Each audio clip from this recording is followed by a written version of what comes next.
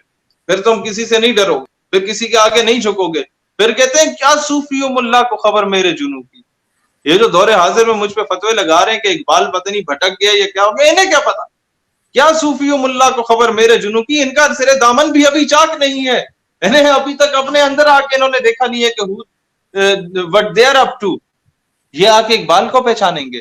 اقبال کو تو وہ شیر محمد شرق پوری نے پہچانا رحمت اللہ علیہ, اللہ ان کے درجات بلند کرے. وہ یہ ہے کہ ہم نے بحیثیت قوم اقبال رحمت اللہ علیہ کو ایک شاعر اور قائد اعظم کو ایک وکیل بنا کے بٹھا دیا. ہم نے یہ نہیں دیکھا کہ دونوں ہستیاں اپنے دور کے مرد کلندر, مرد مجاہد گزرے تھے. ہم نے ان کو محدود کر دیا, ہم نے ان کی تعلیمات نہیں پڑھی. ہم نے یہ نہیں دیکھا کہ قائد اعظم کبھی جھکے نہیں کسی غیر کے آگے. ہم نے یہ نہیں دیکھا کہ قائد اعظم زبردست دبنگ طریقے سے کھڑے رہے. ہم نے یہ نہیں دیکھا کہ قائد اعظم کی بہن محترمہ فاطمہ جناح اللہ ان کے درجات بلند کرے, ان کے گھر میں جب سرکاری میز اور کرسی آئی تو انہوں نے واپس بھجوا دیا. انہوں نے کہا نہیں, ان کے اپنے پیسوں سے آتی ہے تو ٹھیک ہے, ادروائز سرکاری خزانے سے نہیں. ہم نے یہ نہیں دیکھا کہ وہ قائد اعظم جو اپنے شادی کے بعد جب مالا بار ہلز پہ اپنی بیگم کے ساتھ گئے تھے تو صرف ان کے واش روم کی رینوویشن پہ 50,000 کا خرچہ آیا تھا, لیکن قائد اعظم جب پاکستان بنا تو as a governor general of Pakistan اپنی تنخواہ صرف 2 روپے رکھی تھی. ہم نے یہ نہیں دیکھا کہ وہ قائد اعظم جس کے سرکاری خزانے سے جب موزے آئے مہنگے تو انہوں نے واپس کرا دیے, کہ تم نے دیکھا نہیں قومی خزانہ کس طرف ہے. قائد اعظم رحمت اللہ علیہ نے کیوں ترقی کی, کیوں اس وقت مہاجرین جو لاکھوں کروڑوں کی صورت میں آئے تھے ان کی آباد کاری ممکن ہوئی. کیسے؟ وہ ایسے کہ قائد اعظم نے سب سے پہلے اپنا 300 کنال کا بنی گالا کا پلاٹ بیچا تھا. پھر قائد اعظم نے اپنے رائے ونڈ کے محل بیچے تھے. پھر قائد اعظم نے سندھ کا اپنا بلاول ہاؤس بیچا تھا. یعنی کہ جتنی ان کے نام پہ جائیداد تھی انہوں نے بیچ دی اور قومی خزانے میں جمع کرا دی. اور جو وہاں سے بےچارے ہندوستان سے, بہار سے, اجمیر سے, لکھنؤ سے, دہلی سے, ممبئی سے جو لوگ آئے تھے ان کو آباد کرنے کے لیے کیمپ لگائے. جب قائد اعظم نے خود اپنا سب کچھ دے دیا, اس پوائنٹ پہ غور کریں, تب قوم نے اپنے زیور بیچے تھے. یہاں ہم کچھ نہیں دیں گے, قوم پلاٹ بیچ دے. بھائی ایسے تو نہیں ہوتا, قوم گھاس نہیں کھاتی. یہ تبدیلی تھی جو قائد لائے تھے.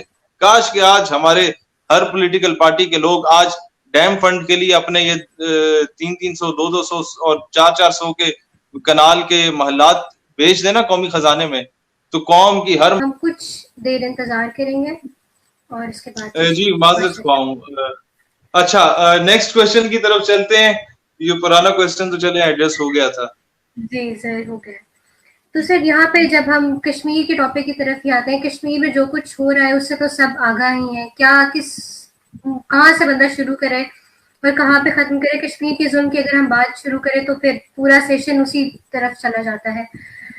ریسنٹلی بڑی رپورٹس میں کیا جب سے ظلم تو خیر ہمیشہ سے ہی چلتا آ رہا ہے, لیکن جب سے وہ آرٹیکل والی چیز ہوئی ہے اس کے بعد سے ہم نے دیکھا ہے کہ لوگوں پہ مجھے complete internet, complete communication lockdown ہوا ہے. اس کی وجہ سے لوگ جس حد تک سفر کریں اور سارا کچھ ان کی ہیلتھ کیئر فیسلٹیز کو کس طرح سے معطل کر دیا گیا ہے, کہ وہاں پہ جو غریب شہری تھے ان کے پاس انٹرنیٹ بیسڈ ان کا ایک ہیلتھ کیئر سسٹم تھا جس سے ان کو فیسلٹائز کیا جاتا تھا.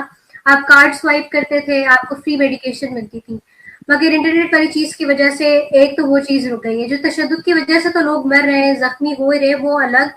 جو لوگ گھروں میں بھی بیٹھے ہوئے ہیں وہ بھی ہسپتال تک نہیں جا سکتے ہیں, اور کشمیر میں کافی خراب حالات ہے. تو آپ کو کیا لگتا ہے کہ یہاں پہ کمپلیٹ ہم ایک ہیومینیٹیرین کرائسس دیکھتے ہیں, یہاں پہ ہمیں ہیومن رائٹس کی وائلیشن بھی نظر آتی ہے, تو آپ کو اس کے باوجود UN کچھ اس طرح سے اسٹیپ کیوں نہیں لے رہے؟ اس بارے میں آپ کی کیا رائے ہے؟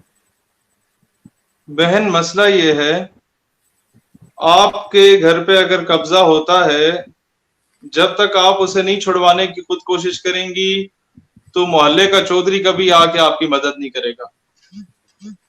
پروین شاکر صاحبہ کا ایک شعر ہے، یہ میں حکام بالا میں سے کسی مخصوص آدمی کو ڈیڈیکیٹ کرنا چاہتا ہوں، نام اس لیے نہیں لوں گا کیونکہ اس کے بعد پھر ہمارے زندگی اور موت کی کشمکش میں ہم ہوتے ہیں۔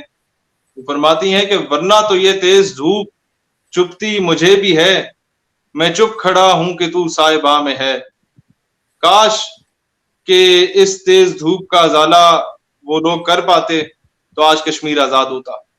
مسئلہ صرف یہ ہے، آپ کا سوال تھا اقوام متحدہ سے۔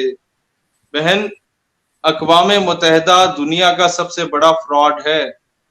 آج شاید میری بات پہ ہے کہ جناب شہید صاحب بڑے جذباتی ہو رہے ہیں۔ معاملہ یہ ہے، مجھے 72 سالوں میں کوئی ایک قرارداد اقوام متحدہ کی دکھا دیں جو کہ جس سے مسلمانوں کا کوئی بھلا ہوا ہو۔ کیا پوری دنیا اس بات سے واقف نہیں ہے کہ فلسطین کے ساتھ اسرائیل کا کیسا رویہ ہے؟ They're occupying the land of Palestine on daily basis. لیکن اقوام متحدہ کچھ نہیں کر رہا۔ Innocent children in Syria, they were incinerated with the white phosphorus. ان کو تیزاب ڈال کے جلا دیا جاتا ہے۔ اقوام متحدہ نے کیا کیا؟ What was done in Lebanon, اقوام متحدہ نے کیا کیا؟ What was done in Iraq by the terrorist US armed forces, Afghanistan اچھا what was done in Afghanistan, mother of all bombs تو اس میں پھینکا گیا۔ اقوام متحدہ نے کیا کیا؟ برما میں ہمارے مظلوم مسلمانوں کو تکے بنائے گئے، ان کے جسم کو کاٹ کاٹ کے، ماؤں کے پیٹ کو کاٹ کے بچوں کو نکال کے چیرا گیا، پریگننٹ خواتین کو برہنہ کر کے درختوں سے لٹکایا گیا مسلمانوں کو۔ یہ ماضی کی باتیں نہیں، سال پرانی بات ہے، 1 سال پرانی بات ہے۔ اقوام متحدہ نے پتہ کیا کیا؟ اس نے برما کی وزیر اعظم کو اس کے شاباشی میں کہ آپ نے بڑا اچھا کیا مسلمانوں کے ساتھ، نوبل پیس پرائز دے دیا۔ ہم اس اقوام متحدہ کی طرف دیکھ رہے ہیں، وہ جو دنیا کا اتنا بڑا فراڈ ہے کہ وہ 5 چودھری جو اس نے بٹھائے ہوئے ہیں، امریکہ، برطانیہ، رشیا، چائنا اور میرے خیال ہے فرانس ہے یا جرمنی ہے، اس کو بٹھا کے کہ پوری دنیا ایک طرف ہو، وہ کوئی فیصلہ کرے دنیا، اور ان 5 ممالک میں سے ایک بھی کہہ دے نو تو نو، تو بھئی ساری دنیا پھر کیا یہاں پر وہ تالیاں بجانے کے لیے بیٹھی ہوئی؟